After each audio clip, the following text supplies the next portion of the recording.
વિદ્યાર્થી મિત્રો, હવે એક નવું ચેપ્ટર સ્ટાર્ટ કરવા જઈ રહ્યા છીએ આપણે. સુરેખ પથ પર ગતિ. ગતિશાસ્ત્ર અથવા એને યંત્રશાસ્ત્ર પણ કહે છે, મિકેનિક્સ, એનું સૌથી મહત્ત્વનું ચેપ્ટર છે. મિત્રો, ગતિના અભ્યાસની શરૂઆત તો ઈસવીસન પૂર્વેથી થઈ ગયેલી.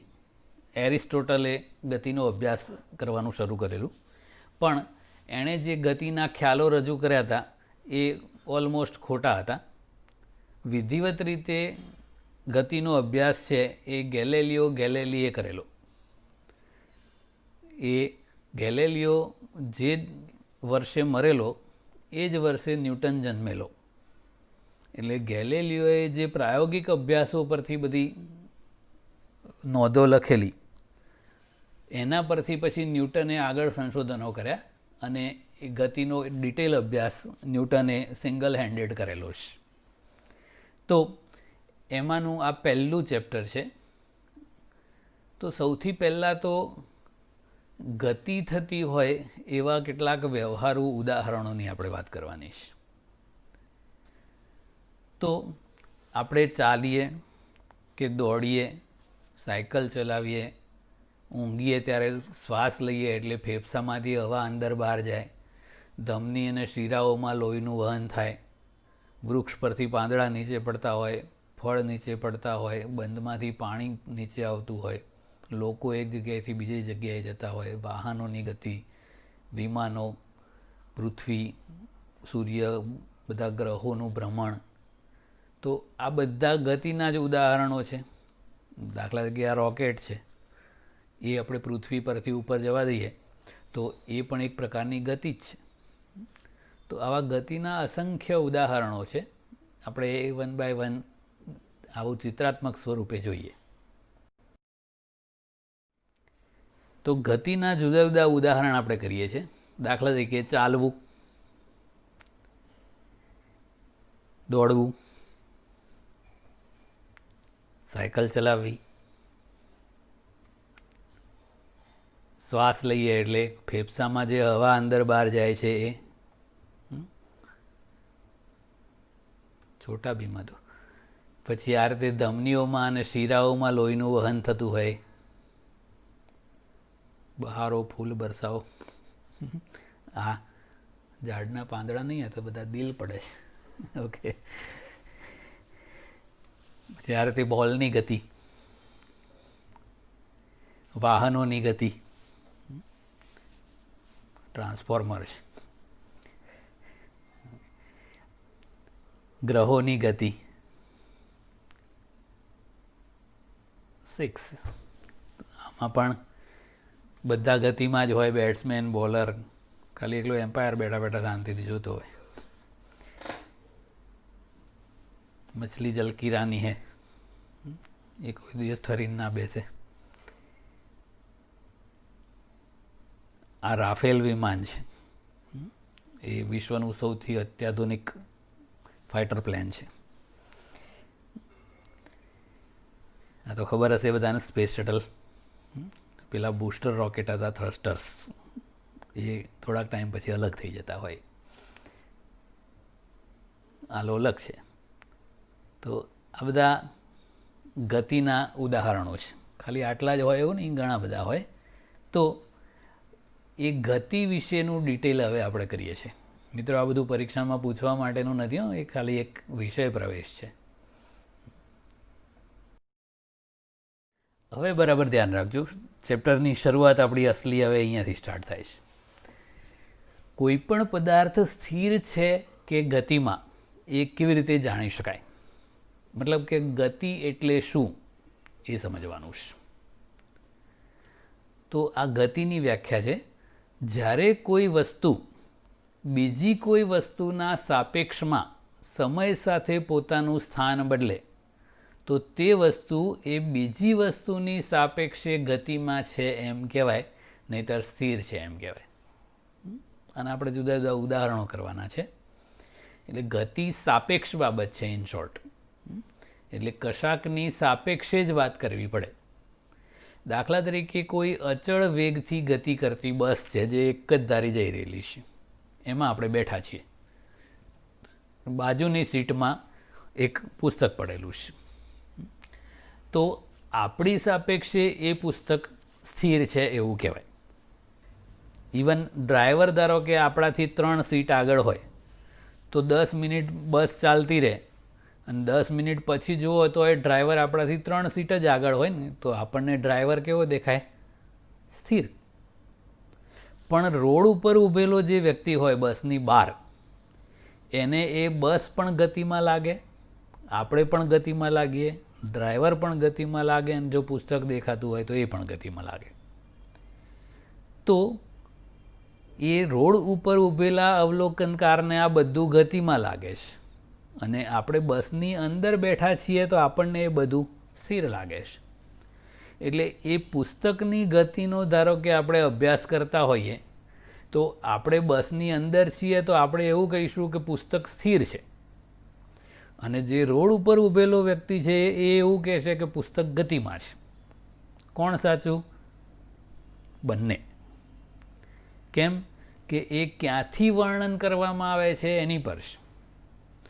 તમે બસની અંદર બેઠા બેઠા એ પુસ્તકની ગતિનું વર્ણન કરો તો અલગ હોય, અને બહાર રોડ ઉપર ઊભા એ પુસ્તકની ગતિનું વર્ણન કરો તો પણ અલગ થાય. એટલે ગતિ છે એ પદાર્થની એકલાની ગતિ એવું નથી. એ પદાર્થ અને એ જે અવલોકનકાર હોય, જે ગતિનો અભ્યાસ કરતો હોય, એ બંનેનો સંયુક્ત ગુણધર્મ છે. એટલે આ અવલોકનકારની સાપેક્ષે પુસ્તક ગતિમાં છે કે સ્થિર છે એવું કહેવાય. આપણે ખાલી એટલું સ્ટેટમેન્ટ કરી દઈએ કે પુસ્તક સ્થિર છે તો એ સાચું વાક્ય ના કહેવાય. એ અંદર બેઠેલાવાળા માટે પુસ્તક સ્થિર છે, પણ બહારવાળા માટે એ ગતિમાં છે. એટલે ગતિ એ સાપેક્ષ બાબત છે. કોના સંદર્ભમાં આપણે વર્ણન કરીએ છીએ એ જરૂરી છે. એટલે એ સંદર્ભના અસ્તિત્વ વગર ગતિનો કોઈ જ અર્થ નથી. તો આ વસ્તુને આપણે એક ઉદાહરણ સ્વરૂપે જોઈએ. પપ્પુ છે. તો આ પપ્પુ છે એ 2 કારની ડિટેલનો અભ્યાસ કરે છે, એની ગતિનો. તો આવી 2 કાર છે. 2 કાર છે એવું નહીં, 2 કાર છે. સરસ કાર છે એમ તો, પણ 2 છે. હવે આ પપ્પુની સાપેક્ષે આ બંને કાર અત્યારે સ્થિર છે. એ કાર જે છે એ એકબીજાની સાપેક્ષે પણ સ્થિર છે. હવે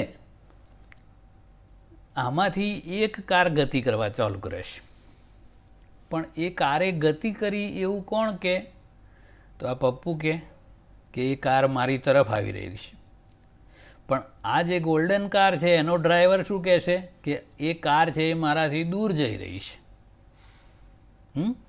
એટલે પપ્પુની સાપેક્ષે વર્ણન કરો તો આ કાર નજીક આવે છે એવું કહેવાય, અને પપ્પુની સાપેક્ષે આની ગતિનું વર્ણન કરો તો એ તો સ્થિરનું સ્થિર જ કહેવાય. પણ આ ગોલ્ડન કારની સાપેક્ષે આનું વર્ણન કરો તો એ દૂર જાય છે એવું કહેવાય છે. ઓકે, બીજું ઉદાહરણ લઈ આવે. અત્યારે પપ્પુની સાપેક્ષે બંને કાર સ્થિર છે, અને એ બંને કાર છે એકબીજાની સાપેક્ષે પણ સ્થિર છે. હવે એ બંને ગતિમાં આવે છે. તો આ કેસમાં પપ્પુ છે એ એવું કહે છે કે બંને કાર એક સાથે નજીક આવી રહી છે. એટલે કે પપ્પુની સાપેક્ષે બંને કાર ગતિમાં છે એવું કહેવાય. પણ આ સિલ્વર કાર અને ગોલ્ડન કારના ડ્રાઈવરો છે એ એકબીજાને જોવે તો ત્યાં જ દેખાય, સામસામે જ, બાજુમાં એમ. એટલે આ બંને કાર પહેલાં એકબીજાની સાપેક્ષે સ્થિર હતી ને પછી પણ એકબીજાની સાપેક્ષે સ્થિર જ કહેવાય. ખાલી આની સાપેક્ષે નજીક આવતી વખતે ગતિમાં કહેવાય. ઓકે, એટલે વર્ણન ચેન્જ થતું જાય છે. ત્રીજું ઉદાહરણ લઈએ કે આ પપ્પુ આ 2 કારની ગતિનું વર્ણન કરે છે. અત્યારે બંને સ્થિર છે. પછી એ બંને કાર ગતિમાં આવી જાય છે. તો પપ્પુની સાપેક્ષે આ કાર છે એ ગતિમાં છે, પપ્પુની સાપેક્ષે આ કાર છે એ પણ ગતિમાં છે, બંને કાર એકબીજાની સાપેક્ષે પણ ગતિમાં છે. એટલે આ ગતિ છે એ સાપેક્ષ બાબત છે, એટલે કોણ ક્યાંથી વર્ણન કરે છે એ અગત્યનું છે. એટલે સંદર્ભના અસ્તિત્વ વગર ગતિનું કોઈ ઇમ્પોર્ટન્સ નથી. એટલે આપણે આખા ચેપ્ટરમાં જ્યાં પણ ગતિનો ઉલ્લેખ કરશું ત્યાં એક સંદર્ભનો ઉલ્લેખ જરૂર કરશું. કોની સાપેક્ષે એ મહત્ત્વનું છે. મિત્રો, ન્યૂટને એના યંત્રશાસ્ત્રમાં જેની ગતિનો અભ્યાસ કર્યો છે એ કણ કહેવાય છે, પાર્ટિકલ. તો એ કણની સંકલ્પના આપણે રજૂ કરવાની છે કે કોને કણ કહેવાય, કારણ કે એની જ ગતિનું વર્ણન આપણે આખા ચેપ્ટરમાં કરવાનું છે. આખા ચેપ્ટરમાં એકચ્યુઅલી આગળના 4 ચેપ્ટર્સમાં. તો કાણ નહીં, કણ છે. તો યંત્રશાસ્ત્ર એટલે કે આ જે ગતિનો અભ્યાસ છે એમાં કણની સંકલ્પના બહુ જ અગત્યની છે. એ કણની વ્યાખ્યા આવી છે, કણ એટલે દળ ધરાવતો બિંદુવત પદાર્થ. એને દળ હોય પણ બહુ જ સૂક્ષ્મ હોય, પણ હોય. મેથ્સમાં આપણે જે બિંદુ વ્યાખ્યાયિત કરીએ છીએ એને કોઈ પરિમાણ હોતા નથી. એ મેથ્સવાળા સીધું બોર્ડમાં આમ ટપકું કરીને કહી દે ને આ બિંદુ એ અને બિંદુડી, એવું દોરાય જ નહીં, કારણ કે હોય જ નહીં. જ્યારે કણ છે એ વાસ્તવિક છે પણ બહુ સૂક્ષ્મ હોય. દાખલા તરીકે વાયુના અણુઓ તો એ રિયલમાં હોય. એટલે એવું દળ ધરાવતો બિંદુવત પદાર્થ એટલે કણ. કણને કોઈ પરિમાણ હોતા નથી, એક આદર્શ કલ્પના છે. એટલે બહુ જ સૂક્ષ્મ, એટલે હોય જ નહીં એવું, તો આદર્શ થઈ જાય. એટલે પ્રેક્ટિકલી આપણે અતિ સૂક્ષ્મ કણ રિયલમાં લેવાના છે. પણ કણ એક સંકલ્પના છે, એક ખરેખર કણ જેવું કશું હોતું નથી, પણ આપણે અતિ સૂક્ષ્મ પદાર્થો હોય જે એને કણ સ્વરૂપે લેવાના છે. મોટા પદાર્થોને પણ કણ ગણી શકાય છે, ક્યારે એની વાત પછી.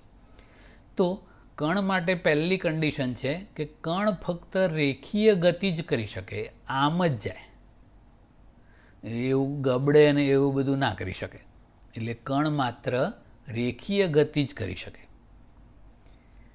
હવે મોટા પદાર્થોને કણ ક્યારે ગણી શકાય એ તો દાખલા તરીકે આવો કોઈ મોટો પદાર્થ છે, એ માત્ર રેખીય ગતિ કરે તો જ કણ ગણવાનો પ્રશ્ન રહે.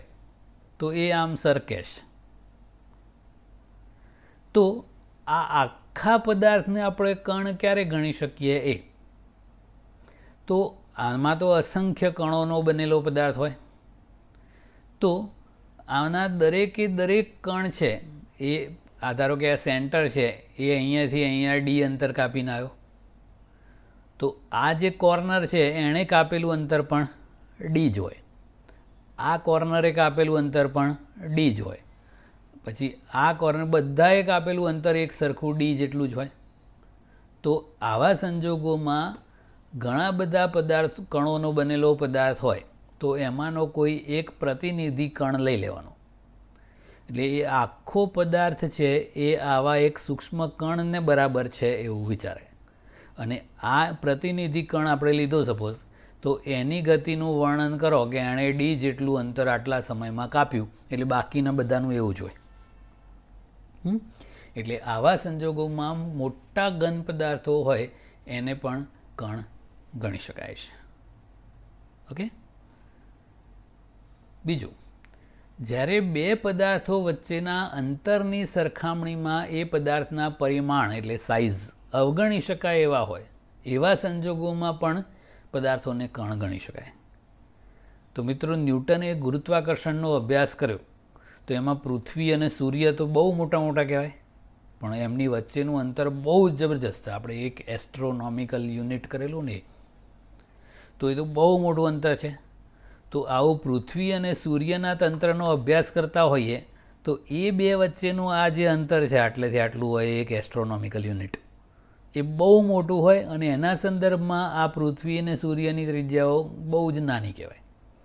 તો એવા સંજોગોમાં આપણે આ સૂર્ય અને પૃથ્વીને કણ ગણી શકીએ. એટલે આ કણની સંકલ્પના છે. કણ એટલે દળ ધરાવતો બિંદુવત પદાર્થ. કણ માત્ર રેખીય જ ગતિ કરી શકે. મોટા પદાર્થોને કણ ગણવા હોય તો પહેલી કન્ડિશન કે એ રેખીય ગતિ કરતો હોવો જોઈએ અને એના દરેકે દરેક કણ એક સરખું અંતર કાપતા હોય એક સરખા સમયમાં. તો કોઈ પણ એક કણને આપણે પ્રતિનિધિ કણ તરીકે લઈ લેવાનો અને એની જ ગતિનું વર્ણન કરવાનું, એટલે બધાનું સેમ જ થાય.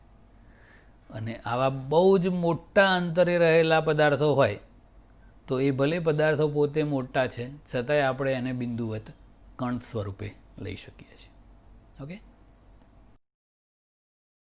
ઓકે, હવે યંત્રશાસ્ત્ર એટલે શું અને એના વિભાગો વ્યાખ્યાયિત કરવાના છે. તો યંત્રશાસ્ત્ર એટલે પદાર્થની ગતિ અંગેનો અભ્યાસ કરતી ભૌતિક વિજ્ઞાનની શાખા. એને યંત્રશાસ્ત્ર ઇંગ્લિશમાં મિકેનિક્સ કહેવાય છે. એના બે પાર્ટ છે, કાઇનેમેટિક્સ અને ડાયનેમિક્સ. આ બંનેનો સંયુક્ત અભ્યાસ મિકેનિક્સ કહેવાય છે. તો ટૂંકમાં ગતિનો અભ્યાસ કરતું શાસ્ત્ર એટલે ગતિશાસ્ત્ર અથવા યંત્રશાસ્ત્ર ઇંગ્લિશમાં મિકેનિક્સ કહેવાય. એના બે જે પાર્ટ છે એની વાત કરીએ. પહેલું છે કાઇનેમેટિક્સ. ગુજરાતીમાં એને શુદ્ધ ગતિ વિજ્ઞાન કહેવાય છે. તો શુદ્ધ ગતિ વિજ્ઞાનમાં માત્ર પદાર્થની ગતિનો જ અભ્યાસ કરવાનો, એના કારણોની ચર્ચા નહીં કરવાની. ગતિના કારણોની ચર્ચા કર્યા સિવાય માત્ર ગતિનું જ વર્ણન કરવામાં આવે. એટલે એ પદાર્થે કાપેલું અંતર, સ્થાનાંતર, વેગ ને પ્રવેગ, બસ આટલું જ આવે. તો એ કાઇનેમેટિક્સ એટલે કે શુદ્ધ ગતિ વિજ્ઞાન કહેવાય. એ પદાર્થ કેવી રીતે ગતિ કરે છે એની ચર્ચામાં નહીં પડવાનું, કેવી ગતિ કરે છે એ જ જોવાનું. તો મિત્રો, આપણું ચેપ્ટર નંબર 3 અને 4 એ બંને શુદ્ધ ગતિ વિજ્ઞાન એટલે કે કાઇનેમેટિક્સના છે. આમાં પદાર્થ કેવી રીતે ગતિ કરવા લાગ્યો એવું ક્યાંય નહીં આવે, કેવી ગતિ થાય છે એની જ ચર્ચા. બીજો ભાગ છે એ ગતિ વિજ્ઞાન, ડાયનેમિક્સ કહેવાય છે. મિત્રો, આપણું ચેપ્ટર નંબર 5 અને 6 એ બે ડાયનેમિક્સ છે. તો એમાં ભૌતિક વિજ્ઞાનની જે શાખામાં પદાર્થની ગતિની ચર્ચા ઉપરાંત એ ગતિ માટે જવાબદાર કારણો અને ગતિ કરતા પદાર્થના ગુણધર્મોનો પણ અભ્યાસ કરવામાં આવે એને ગતિ વિજ્ઞાન એટલે કે ડાયનેમિક્સ કહેવાય છે. પદાર્થ ગતિ કરતો હોય તો એ કેવી ગતિ છે તો ખરી જ, પણ એ કોના લીધે ગતિ કરે છે એ પણ આવી જાય અને એ કેવો પદાર્થ છે એ પણ આવી જાય. એટલે ડિટેલ અભ્યાસ હોય એ ગતિશાસ્ત્ર અથવા ગતિ વિજ્ઞાન કહેવાય છે. તો એમાં એ ગતિના કારણો એટલે બળ, વેગમાનનો ફેરફાર, પછી બળ યુગ્મ, પછી કાર્ય, ઉર્જા, પાવર, આવી ઘણી રાશિઓ આવે છે. તો એ બધા ગતિના કારણોનો અભ્યાસ આમાં કરવાનો છે. એ આપણું ચેપ્ટર નંબર 5 અને 6 છે. ઓકે, હવે બીજો એક ક્વેશ્ચન. નિર્દેશ ફ્રેમની જરૂર શાથી પડે છે અને એ નિર્દેશ ફ્રેમની સમજૂતી આપો. નિર્દોષ ફ્રેમ નથી હો મિત્રો, નિર્દેશ ફ્રેમ છે. ઇંગ્લિશમાં એને ફ્રેમ ઓફ રેફરન્સ કહેવાય છે. આપણે શરૂઆતમાં વાત કરી કે ગતિ સાપેક્ષ બાબત છે, જેના સંદર્ભમાં આપણે ગતિનું વર્ણન કરતા હોઈએ તે. તો અહીંયા નિર્દેશ ફ્રેમનો મતલબ થાય છે કે એ કોઈ પણ ઘટનાનું વર્ણન આપણે કરતા હોઈએ તો એ ગતિ કરતા પદાર્થનું દરેક ક્ષણે સ્થાન જાણવું જરૂરી છે. કયા સમયે પદાર્થ ક્યાં હતો એ, પણ એ કશાકની સાપેક્ષે જ કરવું પડે ને. તો એ સાપેક્ષ સ્થાન તરીકે આપણે નિર્દેશ ફ્રેમના કોન્સેપ્ટની જરૂર પડશે. એ ફ્રેમ ઓફ રેફરન્સ છે. આપણે એની વ્યાખ્યાની રીતે કરીએ તો એવું કહી શકાય કે અવલોકન કરતા જે સ્થળેથી અને જે પરિસ્થિતિમાં અવલોકન કરતો હોય એને નિર્દેશ ફ્રેમ કહેવાય છે. અવલોકન કરતા જે સ્થળેથી અને જે પરિસ્થિતિમાં અવલોકન કરે એને નિર્દેશ ફ્રેમ કહેવાય છે. તો આપણે આખા ચેપ્ટરમાં એ સંદર્ભ તરીકે એટલે નિર્દેશ ફ્રેમ તરીકે એક કાર્ટેઝિયન યામાક્ષ પદ્ધતિ લેવાની છે. એમાં 3 અક્ષો લેવામાં આવે છે, જેને એક્સ અક્ષ, વાય અક્ષ અને ઝેડ અક્ષ કહેવાય છે. એ ત્રણે એક સામાન્ય બિંદુથી શરૂ થતી હોય અને ત્રણ એકબીજાને લંબ હોય. તો એવી 3 અક્ષ હોય એવી O X Y Z system છે, જેને કાર્ટેઝિયન યામાક્ષ પદ્ધતિ કહેવાય છે. એનો આપણે ઉપયોગ કરવાનો છે. એ હવે દરેક ચેપ્ટરમાં એ જરૂર પડશે. જોઈએ તો મિત્રો, એ કાર્ટેઝિયન યામાક્ષ પદ્ધતિ શું છે? એ ત્રણેય અક્ષો છે એક્સ વાય અને ઝેડ, એનો જે છેદ બિંદુ છે આ ઓ, એ સંદર્ભ બિંદુ તરીકે આપણે લેવાનું છે. ઓ એક્સ, ઓ વાય અને ઓ ઝેડ આ ત્રણેય એકબીજાને લંબ હોય અને જેનું છેદન બિંદુ ઓ હોય એવી જે પદ્ધતિ છે એને કાર્ટેઝિયન યામાક્ષ પદ્ધતિ કહેવામાં આવે છે. તો આપણે બધું જ વર્ણન આ ઓની સાપેક્ષે જ કરવાનું છે કે આ બાજુનું જે અંતર હોય એ એક્સ યામ વડે દર્શાવાય, આમ જે હોય એ વાય યામ વડે દર્શાવાય ને આમ આ ઝેડ અક્ષ ભલે આમ દોરેલી છે, વાસ્તવમાં એ તમારું જે સ્ક્રીન છે એમાંથી લંબ બહાર આવતી હોય એ રીતની હોય. એટલે એ ઝેડ અક્ષની દિશામાંના અંતરને ઝેડ વડે દર્શાવવાનું છે. એટલે એ અવકાશમાંનું કોઈ પણ બિંદુ હોય એમાં એક્સ દિશામાં કાપેલું જે અંતર હોય એ એક્સ યામ, વાય દિશામાં કાપેલું અંતર હોય એ વાય યામ, ઝેડ દિશામાં કાપેલું અંતર હોય ઝેડ યામ. એટલે આ એના યામ કહેવાય છે. દાખલા તરીકે આપણે અહીંયા અવકાશમાં કોઈ બિંદુ લઈએ આવું, તો T1 સમયે કોઈ કણ ધારો કે અહીંયા છે, એ T1 એટલે ટી સમયે, તો એના યામ કહીએ તો P1 બરાબર શું થાય? તો અહીંયાથી આમ લંબ દોરવાનો. તો આટલું જે અંતર થયું એ x1 કહેવાય. પછી અહીંયાથી આમ લંબ દોરો એટલે આટલું જે અંતર થયું એ એનો y યામ કહેવાય. અને પછી આમ ઝેડ અક્ષ ઉપર લંબ દોરાય એ આપણે અહીંયાથી બતાવી ના શકાય, તો એ અંતર Z1 કહેવાય. એટલે P1ના યામ થયા x1, y1 અને Z1. એવી જ રીતે થોડાક સમય પછી એ કણ ગતિ કરતો કરતો અહીંયા આવી ગયો. ધારો કે નવો સમય હવે t પ્લસ ડેલ્ટા ટી છે, એટલે આ ટીમાં આટલો સમય ઉમેરાયો. હવે એ P2 પર આવી ગયો, તો એ P2ના યામ ધારો કે x2, y2, z2 છે. તો પદાર્થે ગતિ કરી એવું કેવી રીતે જાણી શકાય? એ સાથે સાથે જો સમય માપવો હોય તો આ યામાક્ષ પદ્ધતિમાં સમય ના મળે, એના માટે એક ઘડિયાળ મૂકવાની જોડે, તો એ સમય પણ માપે. અને આ સ્થાન જાણવા માટે આ 3 યામનો અભ્યાસ કરવાનો. હવે કોઈપણ પદાર્થના એક અથવા એક કરતાં વધારે યામ સમય સાથે બદલાતા હોય તો એ પદાર્થ ગતિમાં છે એવું કહેવાય. કે ધારો કે ટી સમયે P1 પર છે, ટી પ્લસ ડેલ્ટા ટી સમયે P1 પર જ હોય, તો પહેલાં યામ x1, y1, z1 હતા અને પછી પણ x1, y1, z1 જ રહે, તો એ પદાર્થ ત્યાંનો ત્યાં જ હોય, તો એ સ્થિર કહેવાય. તો ગતિમાં ક્યારે કહેવાય? કે કોઈ પણ 1, 2 અથવા 3 યામ સમય સાથે બદલાતા હોય તો એ ગતિ કરી એવું કહેવાય. એટલે સમય સાથે એક અથવા એક કરતાં વધારે યામ બદલાવવા જોઈએ તો એ પદાર્થે સમય સાથે ઓની સાપેક્ષે ગતિ કરી એવું કહેવાય. તો મિત્રો, આપણે એક જ યામ બદલાતો હોય એવું વિચાર કરીએ. ધારો કે એકલો એક્સ યામ જ બદલાતો હોય તો પદાર્થ આમ જ જાય. અહીંયા હોય તો અહીંથી શરૂ કરે તો ખાલી આમ જ જાય. એટલે વાય યામ ઝેડ યામમાં ફરક ના પડે. તો માત્ર કોઈ પણ એક જ યામ બદલાતો હોય તો એ એક પારિમાણિક ગતિ અથવા સુરેખ પથ પર ગતિ કહેવાય. એ આપણું આ ચેપ્ટર છે. દાખલા તરીકે આ છે, તો આ હાથી છે એ એની ગાડીમાં આમ જઈ રહ્યો છે, તો ખાલી એક્સ યામ જ બદલાય. વાય આમ ઝેડ આમમાં ફરક ના પડે તો એ સુરેખ પથ પર ગતિ કહેવાય.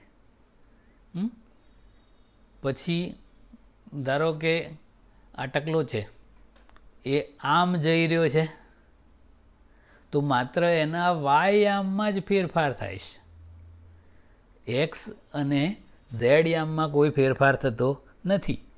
એટલે કોઈ પણ એક જ યામમાં ફેરફાર થયો એટલે એને એક પારિમાણિક ગતિ અથવા સુરેખ પથ પર ગતિ કહેવાય.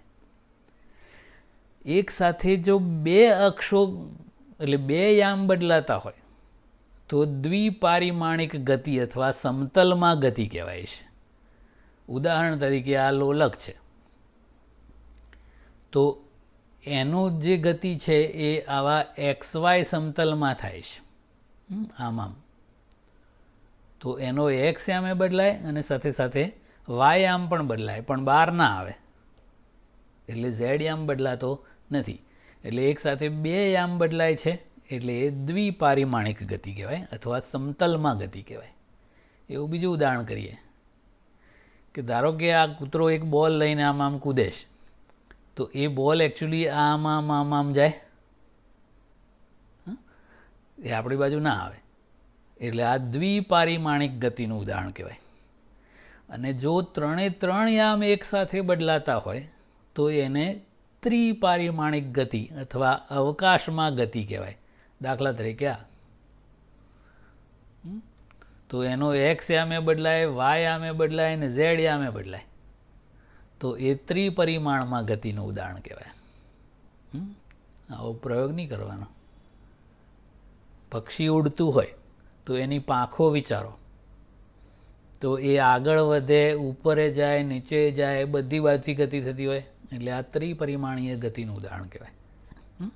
ટૂંકમાં કોઈ પણ એક જ યામ સમય સાથે બદલાતો હોય તો એને એક પરિમાણિક ગતિ અથવા સુરેખ પથ પર ગતિ કહેવાય. કોઈ પણ બે યામ સમય સાથે બદલાતા હોય તો એને દ્વિપારિમાણિક ગતિ અથવા સમતલમાં ગતિ કહેવાય. અને ત્રણ યામ એક સાથે બદલાતા હોય સમય સાથે તો એને ત્રિપારિમાણિક ગતિ અથવા અવકાશમાં ગતિ એવું કહેવાય છે. ઓકે, એટલે આ ગતિનું ડિટેલ થઈ ગયું. ઓકે, આપણે આખા ચેપ્ટરમાં માત્ર સુરેખ પથ પર થતી ગતિનો જ અભ્યાસ કરવાનો છે.